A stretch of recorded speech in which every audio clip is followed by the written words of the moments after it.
Praise the lord. ఈరోజు ప్రభు మనతో మాట్లాడిన ఒక శ్రేష్టమైన అంశం ఏంటంటే, మనము ఆరాధిస్తున్న దేవుడు, మనము సేవించుకున్న దేవుడు నమ్మదగిన సహాయకుడు. దేవుడికి స్తోత్రం. ఈరోజు అంశం ఏంటంటే నమ్మదగిన సహాయకుడు. మనం ఆరాధిస్తున్న దేవుడు, సేవిస్తున్న దేవుడు మనము నమ్మదగిన సహాయకుడు లేదా మనము నమ్మదగిన సహాయకుడు అని ఆయనకి పేరు పెట్టదగినది.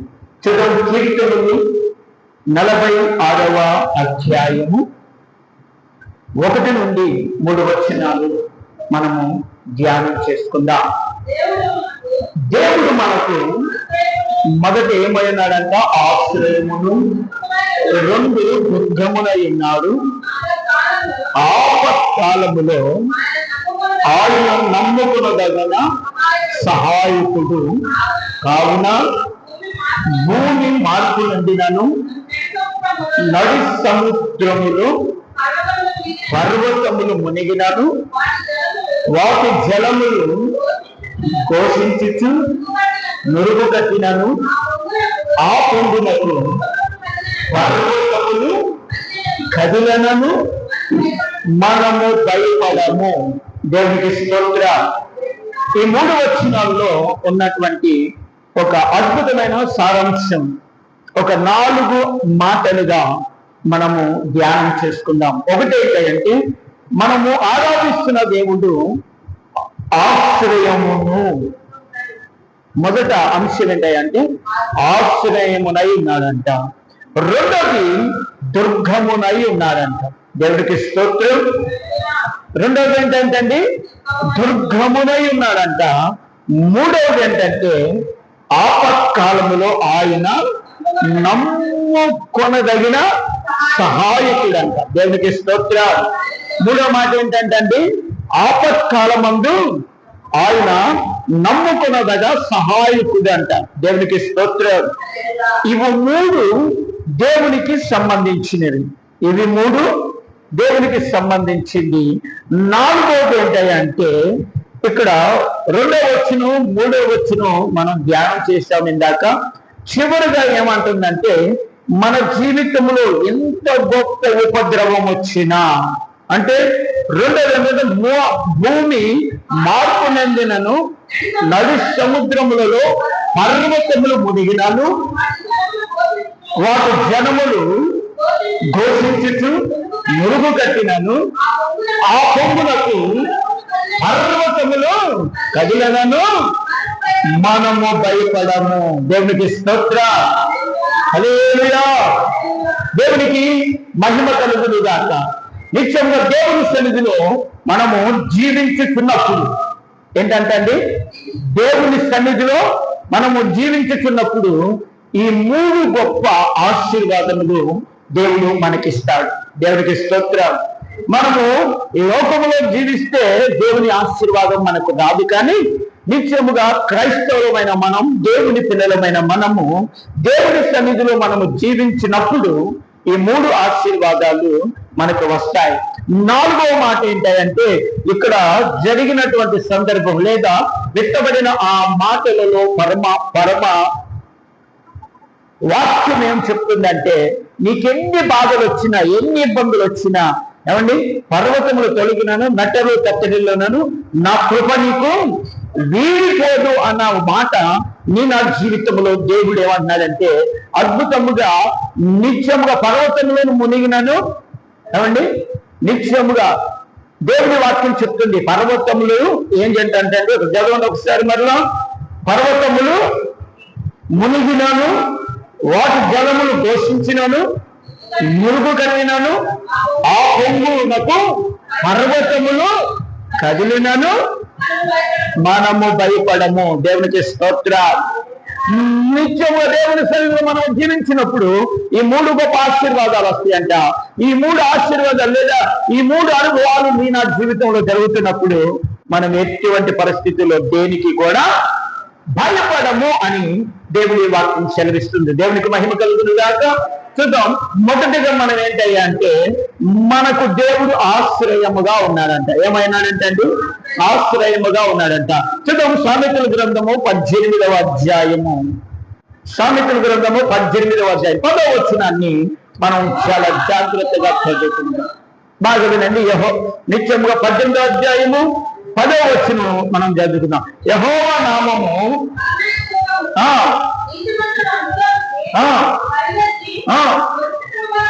దేవునికి స్తోత్రం. హల్లెలూయా. ఏమని చెప్తుందంట, దేవుడు మనకు యెహోవా నామము బలమైన దుర్గము, నీతిమంతుడు అందులోకి పరిగెత్తి సురక్షితముగా ఉండును. దేవునికి స్తోత్రం. హల్లెలూయా.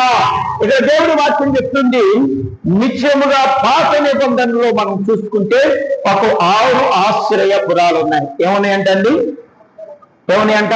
పాత నిబంధన కాలంలో చూసుకుంటే మనకు ఒక 6 ఆశ్రయపురాలు ఉన్నాయంట. ఏమున్నాయంటండి? ఆశ్రయపురాలు అన్నాయంట. ఆ ఆశ్రయపురాలు ఎవరికి సాదృశ్యం అంటే మన ప్రభు అయిన యేసుక్రీస్తు వారికి సాదృశ్యమైనది. దేవునికి స్తోత్రం. హల్లెలూయా. నిత్యముగా నీకు ఆపద సంభవించినప్పుడల్లా, ఏం సంభవించినప్పుడల్లా? ఆపద సంభవించినప్పుడల్లా నిత్యముగా మనము దేవుని సన్నిధికి పరిగెత్తుకుంటూ రాగలిగితే, దేవునికి స్తోత్రం, ఏం రాగలిగితే? దేవుని సన్నిధికి మనము పరిగెత్తుకుంటా రాగలిగితే, ప్రభు సన్నిధికి మనము రాగలిగితే, ప్రభు సన్నిధిలో మనము మోకరించి ఆయన సన్నిధిలో మనం ప్రార్థన చేయగలిగితే దేవుడు మనకు ఆశ్రయముగా ఉండనుగాక. ఆమె దేవునికి స్తోత్రం. అందుకనే సామెతల గ్రంథకర్త చెప్తున్నాడు కదా 10వ వచనంలో, యెహోవా నామము బలమైన దుర్గము, నీతిమంతుడు అందులోనికి పరిగెత్తి సురక్షితముగా ఉండెను. దేవునికి స్తోత్రం. మొదటిది ఏంటంటే నిత్యముగా దేవుడు మనకు ఆశ్రయముగా ఉండాలంట. ఏమైనాడంటే అండి, ఆశ్రయం అని. పాత నిబంధనలో మనం చెప్పుకున్నాం కదా 6 ఆశ్రయపురాలు ఉంటాయి. ఏముంటాయి? 6 ఆశ్రయపురాలు ఉంటాయి. ఈ ఆశ్రయపురాలు ఎవరికి సాదృశ్యం అంటే మన ప్రభు అయిన యేసుక్రీస్తు వారికి సాదృశ్యం. దేవునికి స్తోత్ర. నిత్యముగా ఆ ప్రభు యేసుక్రీస్తు అని ఆ ఆశ్రయపురమైన ప్రభు యేసుక్రీస్తు దగ్గరికి మనకు ఆపద వచ్చినప్పుడు, ఎప్పుడు వచ్చినప్పుడు? లేదా శోధన వచ్చినప్పుడు, లేకపోతే ఇబ్బంది కలిగినప్పుడు, లేకపోతే ఒక వ్యాధి కలిగినప్పుడు, లేకపోతే ఒక నింద మన మీద పడుతున్నప్పుడు, ఏ శ్రమ వచ్చినా, సమస్య వచ్చినా నిత్యముగా క్రైస్తవుడికి ఒక ఆలోచన కలిగి ఉండాలి, లేదా ఒక దృక్పథం కలిగి ఉండాలి. ఏ దృక్పథం కలిగి ఉండాలంటే నిత్యముగా ఈ లోకముల్లో నాకు ఏ శ్రమ వచ్చినా, ఏ ఇబ్బంది వచ్చినా, ఏ ఇరుకు వచ్చినా, ఏ శోధన వచ్చినా వీటి నుండి నన్ను తప్పించగలిగిన వాడు, వీటి నుండి నన్ను విడిపించగలిగిన ఆశ్రయపురమనే యేసుక్రీస్తు నాకున్నాడు. ఆయన యొద్దకు నేను పరిగెత్తాలి. ఆమేన్. హల్లెలూయా. దేవునికి స్తోత్రం. మన ఆపత్కాలం అన్నిటిలో, లేదా ఆపత్కాలం అందున్నప్పుడల్లా మనం ఎక్కడికి రావాలంటే మన ప్రభు అయిన యేసుక్రీస్తు వారి దగ్గరికి మనము పరిగెత్తుకుంటూ రావాలంట. దేవునికి మహిమ కలుగును గాక. నిజంగా చెప్పాలంటే క్రైస్తవులమైన మన జీవితంలో శ్రమ వచ్చినప్పుడు, బాధ వచ్చినప్పుడు, ఇబ్బంది వచ్చినప్పుడు, ఇరుకు వచ్చినప్పుడు, శోధన వచ్చినప్పుడు, లేకపోతే దరిద్రత కలిగినప్పుడు, మరి ఏదైనా నీకు కలిగినప్పుడు నిజంగా మనము పరిగెత్తుకుంటూ ఆశ్రయపురం దగ్గరికి వెళ్తున్నామా? ఇది ఒక అమూల్యమైన ఆలోచన. పరిశుద్ధాత్ముడు అన్నాడు. ఆయన ఏమన్నాడంటే నేను నమ్ముకున్నదగ సహాయకులని అని అన్నాడు ఆయన. దేవునికి మహిమ కలుగును గాక. ఏమన్నాడంటే ఆయన, నువ్వు నమ్మదగిన సహాయకుడు నేను అని అంటున్నాడు. మరి ఆయన సహాయం కొరకు ఆయన ఆశ్రయపురమైన యేసు యొద్దకు మనం వెళ్ళగలుగుతున్నామా? లేదా ఆపద వచ్చినప్పుడు, శోధన వచ్చినప్పుడు, శ్రమ వచ్చినప్పుడు, ఇబ్బంది వచ్చినప్పుడు మనుషుల వైపు చూస్తున్నామా? లేదా డాక్టర్ల వైపు చూస్తున్నామా? లేకపోతే పెద్దల వైపు చూస్తున్నామా? లేకపోతే అధికారుల వైపు చూస్తున్నామా? లేకపోతే కోర్టు లేదా పోలీస్ స్టేషన్లు, ఏమండి, లేకపోతే పెద్దల వైపు? ఇలా నీకు ఆపద వచ్చిన ప్రతిసారి, ఏ శోధన వచ్చినా, శ్రమ వచ్చినా నువ్వు ఎవరి వైపు చూస్తున్నావు? ఎవరి యొద్దకు పరిగెడుతున్నావు? నిత్యముగా శ్రమ రాగానే ఈ శ్రమ ఎందుకు వచ్చిందని నిత్యముగా మనము ఆ శ్రమ వైపు చూస్తూ కృంగిపోతూ బలహీనమై ఏమండి ఆత్మీయతో దిగుమారిపోతున్నాము. కానీ ఈ శ్రమ వచ్చింది నిత్యముగా ఈ శ్రమ నుండి విడిపించగలిగిన దేవుడు ఆయన పేరు నజరేయుడైన యేసు. దేవునికి స్తోత్రం. నిత్యముగా ఈ లోకంలో ఉన్న వారికి ఎవరికి కూడా ఆశ్రయపురం అనే యేసుక్రీస్తు లేడు. దేవునికి స్తోత్రం. యేసుక్రీస్తు ఆశ్రయపురం ఎవరికి ఉన్నారంటే ఎవరైతే మారు మనసు పొంది బాప్తిసం పొంది ఆయన శరీర మాంసములలో పాలుభాగస్తులై ఆయనని వెంబడిస్తారు. దేవునికి స్తోత్రం. హల్లెలూయా. ఎవరైతే ఆయనను వెంబడిస్తారో, ఎవరైతే ఆయన పాదాల దగ్గరికి పరిగెత్తుకుంటూ వస్తారో వారికి ఆయన ఆశ్రయపురముగా ఉన్నాడంట. దేవునికి స్తోత్రం. హల్లెలూయా. ఎవరికి ఆశ్రయపురంగా ఉన్నాడు? ఈ రోజున క్రైస్తవులందరికీ నేను ఆశ్రయపురం అన్నట్టు ఆయన. దేవునికి స్తోత్రం. నిత్యముగా లేదా పాట పాడేవారందరికీ నేను ఆశ్రయపురం అన్నట్ల, లేకపోతే బైబిల్ పట్టుకుని నిత్యముగా దేవుని సన్నిధికి వెళ్ళే ప్రతి ఒక్కరికి నేను ఆశ్రయపురం అన్నట్ల. దేవునికి స్తోత్రం. హల్లెలూయా. నిత్యముగా ఆయన ఎవరికి ఆశ్రయపురంగా ఉన్నాడంటే నీకు శ్రమ వచ్చినప్పుడు, శోధన వచ్చినప్పుడు, కలవరం వచ్చినప్పుడు, ఇబ్బంది వచ్చినప్పుడు, నిందలు అవమానములు కలిగినప్పుడు ఎవరైతే వీటన్నిటిలో నుండి విడిపించగలిగిన ఒక ఆశ్రయపురమే ఆశ్రయపురమే నేను ఆరాధిస్తున్న దేవుడు. ఆశ్రయపురమే నా కొరకు మరణమును జయించిన దేవుడు. ఆశ్రయపురమే నిత్యముగా సొగసైన స్వరూపమైన లేని వాడిగా మార్చబడిన నా ప్రభువైన యేసుక్రీస్తే నాకు ఆశ్రయపురం అని. ఇదిగో నా వలే శోధించబడిన వాడు, నా వలే నిందల అవమానములను భరించిన వాడు, నా వలే దోషుల పాలైనటువంటి యేసుక్రీస్తు అనే ఒక ఆశ్రయపురం అనేది. ఆ ఆశ్రయపురం దగ్గరికి నేను వెళితే నాకు సమాధానము దొరుకుతుంది. హల్లెలూయా. నాకు ఆరోగ్యము దొరుకుతుంది. హల్లెలూయా. నాకు శాంతి దొరుకుతుంది. హల్లెలూయా. నాకు ఆనందం దొరుకుతుంది. హల్లెలూయా. నేను దీవించబడతాను. హల్లెలూయా అని ఎవరైతే నిత్యము దేవుని మీద ఆధారపడతారో, ఆయన ఆశ్రయపురమని ఎవరైతే సూచిస్తారో, ఎవరైతే నమ్ముతారో అటువంటి వారికి ఆయన నిజమైన ఆశ్రయపురముగా ఉన్నాడు. దేవునికి మహిమ కలుగును గాక. పాటలు పాడినంత మాత్రాన దేవుడు నీకు ఆశ్రయపురముగా ఉండడు. దేవుడి వాక్యం చదివినంత మాత్రాన నీకు దేవుడు ఆశ్రయపురముగా ఉండడు. లేదా దేవుడి వాక్యం చెబుతున్నా నేనైనా సరే నిత్యంగా దేవుడి వాక్యం చెప్పినంత మాత్రాన నా దేవుడు నాకు ఆశ్రయపురంగా ఉండడు. కానీ ఎవరైతే నాకు శోధన వచ్చిందో, శ్రమ వచ్చిందో, కలవరం వచ్చిందో, ఇబ్బంది వచ్చిందో, ఎంత మారినా అది మారైన అది మారైన చరమైన స్థితి అయినా, ఇక సాగు తప్ప ఇక మరి ఒకటి తప్పించలేరు అన్న స్థితిలో నువ్వు ఉన్నా సరే, అట్టి స్థితిలోనైనా సరే నువ్వు దేవుని దగ్గరికి పరిగెత్తగలిగితే హల్లెలూయా. దేవుని దగ్గరికి పరిగెత్తగలిగితే హల్లెలూయా. ఆ శతాధిపతి అంతండి నిత్యముగా అతని దగ్గర 100 మంది పనివారు ఉన్నారంట. 100 మంది పనివారు అప్పుడు పక్షవాత రోగముతో పడి ఉన్నాడంట. ఏ రోగంతో పడి ఉన్నాడండి? ఆ పక్షవాత రోగముతో పడి ఉంటే అతడు వైద్యుల దగ్గరికి వెళ్ళలేదంట. దేవునికి స్తోత్రం. మంత్రగాల దగ్గరికి వెళ్ళలేదంట. హల్లెలూయా. తాయింపులు కట్టించడానికి వెళ్ళలేదంట. దేవునికి బయట కలుగునుగాక. హల్లెలూయా. మరి ఎక్కడికి వెళ్ళాడయ్యా అంటే నిత్యముగా పరలోకము నుండి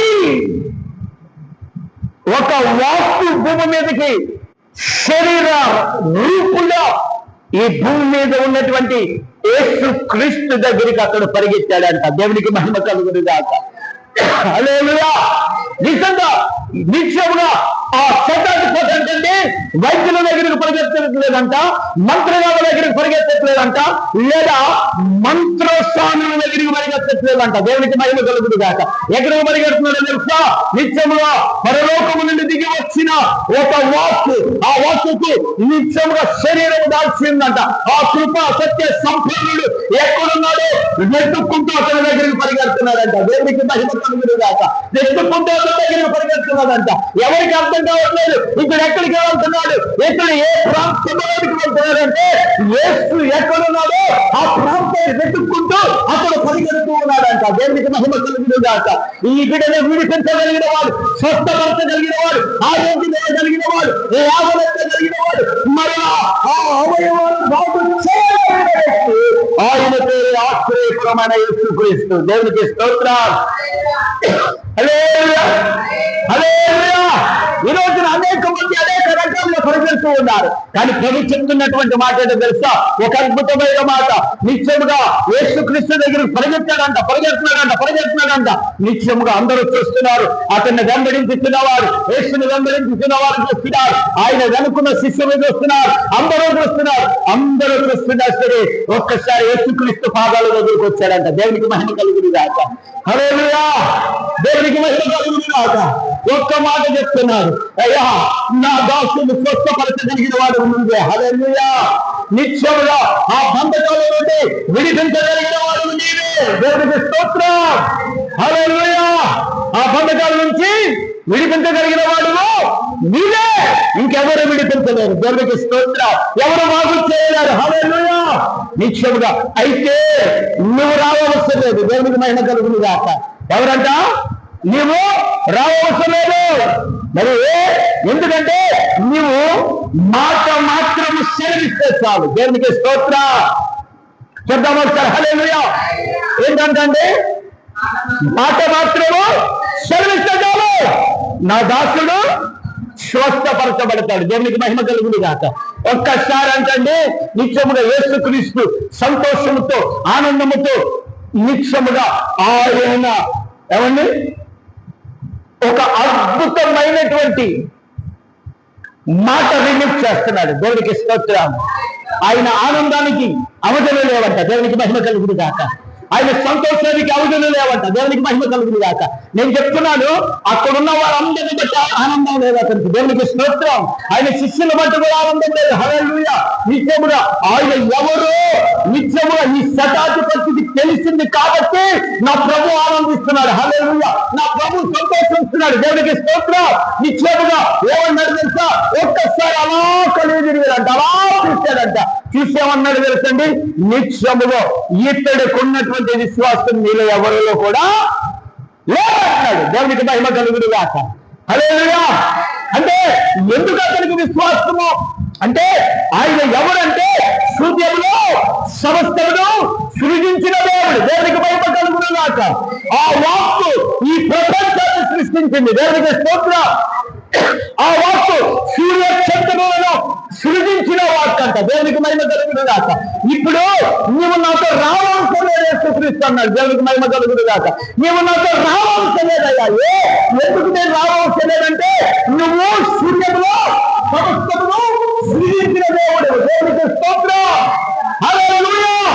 సూర్యములో సమస్తమును సృజించిన దేవుడు కాబట్టి నువ్వు మాట మాత్రం సెలవిస్తే చాలు, అక్కడ నా వాసులు స్వస్థపరచబడతాడు. దేవునికి మహిమ కలుగును గాక. హల్లెలూయా. అంటే ఎవరో ప్రభు యేసుక్రీస్తు అంటే స్వస్థతనివ్వగలిగిన ఆశ్రయపురం. దేవునికి